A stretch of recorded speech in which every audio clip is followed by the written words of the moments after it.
my family sort of came apart when I was in junior high, and it completely rocked my world, and happens to a lot of people.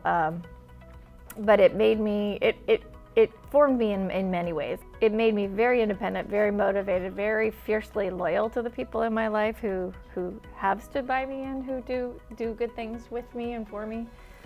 I went to Cal State Fullerton because that's where my best friend got in too. That was the thought process that went into where I went to college, and we could both afford it. So yep, that was the thought process on college, and decided to go to law school in the middle of college because I was a broadcast journalism major. It turned out to be a great major for law school because I learned how to write. I learned how to write on a deadline, rather quickly. I learned how to write short, affirmative sentences, in all the right things. So all of the writing skills really helped me tremendously in law school. And it's one of the things about law school, you can major in anything at all and go to law school. Of course, they take many different forms, and there's really bad leaders out there, right? There's bullies, like, starts on the playground, right? You have bullies who have followers because they intimidate people, and those people are bullies their whole life usually. And but of course, that's not what we're here to talk about. We're here to talk about positive leaders, but on the playground, again, a good positive leader is the young kid who protects someone who's getting picked on by a bully, or who befriends someone who's unpopular, or just shows kindness, and that person has followers too.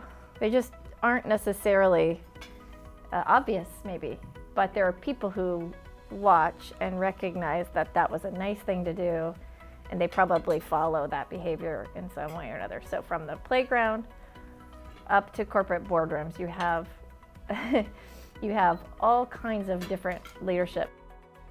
The best CEOs that I ever worked for, they know everybody in the company, and they treat everybody the same way, no matter that they're answering the phones at the front desk or they're sitting at the executive table.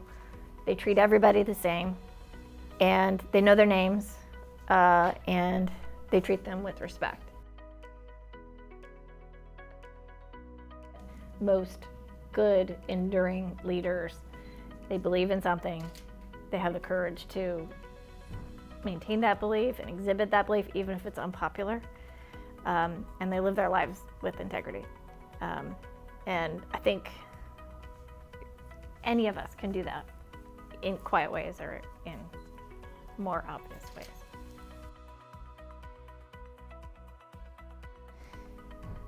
I can look back on what happened in my childhood and actually be grateful now, because I am where I am now because of that. And it made me who I am, and it made me really, really motivated and to be self-sufficient and to be successful because I didn't have a safety net.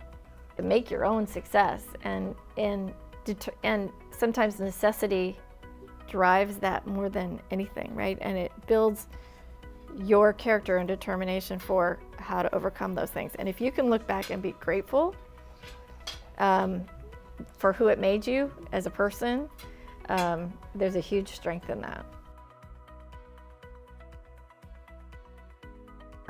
If you're given a chance and you're scared, it's probably good. If you're scared, you're learning, you're challenging yourself. And with every step where you actually accomplish things, you gain more confidence.